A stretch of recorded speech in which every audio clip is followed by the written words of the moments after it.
যাই হোক, আমরা এইমাত্র বাসাইল রোডে ঢুকলাম।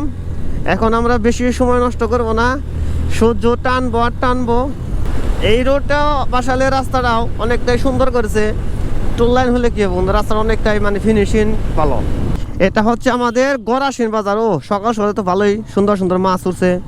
দেখি যাওয়ার সময় তো নিতে চাচ্ছিলাম সন্দেশ থেকে, পারি নাই, কিন্তু আজকে আসার সময় যদি পাওয়া যায় তাহলে সবজি কিছু নিয়ে যাওয়া লাগবো।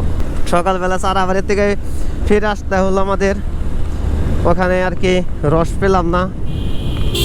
6:30টার দিকে যে পৌঁছাইছে তারপরে রস পাই নাই, তাহলে বুঝেন কত সকালে যেতে হবে। আপনারা রস খাওয়ার জন্য যদি বের হন তাহলে অবশ্যই আপনারা 6টার আগে যে পৌঁছাবেন সব জায়গায়। আর যদি হাতিয়া যান, বারবার বলি, যদি হাতিয়া যান তাহলে সবসময় রস পাবেন। হাতিয়ার রস সবসময় কাছে থাকেই। আর যদি গুড় আনতে চান তাহলে আপনারা আমার জানার মতে যে আমি এখন যে জায়গায় যাচ্ছি সেটা হচ্ছে বেরবাড়ি, বাসাইল সখীপুর রুটের মাঝামাঝি একটি জায়গা বেরবাড়ি। ওখানে গেলে আপনারা পেয়ে যাবেন, গুড় পেয়ে যাবেন, ভালো মানের গুড় আছে জায়গায়। শীত করতেছে, এদিকে শীত বেশি নাকি? প্রায় বাসাইলের কাছাকাছি বাসাইল স্ট্যান্ডের কাছাকাছি চলে আসছি। আর এখানে রাস্তার দুই সাইডে মানে 4 লাইনের মতো করে দিছে, মাঝখানে ডিভাইডে দিছে। এটার জন্য খুব সুন্দর হয়েছে। স্ট্যান্ডের মধ্যে আসলে প্রত্যেকটি স্ট্যান্ডে এরকম করা উচিত, নয় হয়তো দেখা যাবো যে আপনার জামটা বেশি পড়ে। এখন আমরা চলে যাব। আমরা তো বর্ষার সময় আসছিলাম, দেখছি আপনাদের ভিডিওতে দেখাইছিলাম যে বাসুলিয়ার কীরকম একটা সৌন্দর্য। রসই দেখাবো না, রস খাবো হলো বেরবাড়ি। মানে পাইকারি হাট হয়, কাঁচা বাজার থেকে শুরু করে সবই। শীতের সময় নদীগুলো সব মরে যায়। যা বলতে চেয়েছিলাম, বাসুলিয়া তো আপনাদের বর্ষার সময় দেখাইছিলাম এরকম। আর এখন আজকে আপনাদের দেখাতে চাচ্ছি যে মানে এই শুকনা মৌসুমে কীরকম দেখা যায়। তবে নামার ইচ্ছা নাই, তবে রানিং অবস্থায় আপনাদের দেখাবো। এখন সম্ভবত মনে হয় সরিষা ফুল বুনছে, এখন তো সরিষার সময়। ও মানে বাসাইল বাঁশেরও হাট আছে দেখি। আমাদের জাতীয় ব্যবসা জানালা এখানেও তৈরি হয়, আমরা এটাই মূলত কাজ করে খাই, জানালা দরজা রেডিমেড। তো বাসাইলের রাস্তাটা আপনার বাজার থেকে এই সামনে যে একটি মোড় আছে, এই মোড়ের পর্যন্ত রাস্তাটা অনেকটা আঁকা বাঁকা, রাস্তাটা দেখতে খুব সুন্দর লাগে। আর রাস্তার ফিনিশিংটা অনেকটা সুন্দর, মানে স্মুথ, বাইক চালাতে আপনার কোনো ঝাঁকি লাগে না।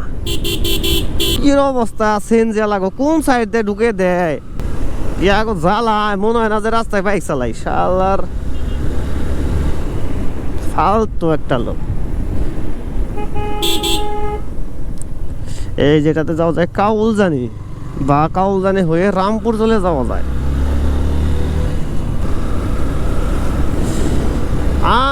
আমরা চলে আসলাম প্রায় না, এই যে আমাদের সেই সুন্দর বাসুলিয়া, এখানে থেকে আমাদের শুরু হচ্ছে বাসুলিয়া। এক সময় 2020 সালে এই রাস্তার উপর দিয়ে আপনার জল চলে গেছিল, বন্যার সময় রাস্তা তলে গেছিল, এখান দিয়ে গাড়ি চলাচল করতে অনেকটাই সমস্যা হচ্ছিল। খোদা হাফেজ বা পৌরসভা বাসাইল। ও মানে আবাদ করার মতো জমি এখনো যে ওঠে নাই, সরষা মনে হয় বুনছে। হ্যাঁ সরষা বুনেছে।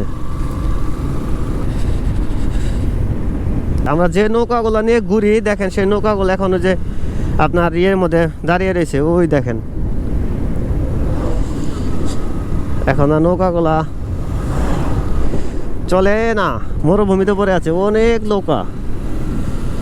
আয় হায়, বর্ষার সময় এই জায়গাটা যে পরিমাণ ভাইরাল হয় এখন আর নাই। ও এনের ছবিটা নাকো যাওয়ার সময় বাসাইল ভাইরাল প্লেস আপনাদের দেখায়। ও দুই ঋতুতে দুই রকম সৌন্দর্য ফুটে ওঠে আর কি। বর্ষার সময় যে সৌন্দর্যটা ফুটে উঠেছে, আর এখন যে সৌন্দর্য, দুই ঋতু বলতে আবার যখন সরিষার ফুল কোনা বড় হয়ে যাবে, সরিষার গাছটা বড় হয়ে যাবে, ফুল ফুটবে, তখন আরো অনেকটা সুন্দর লাগবে।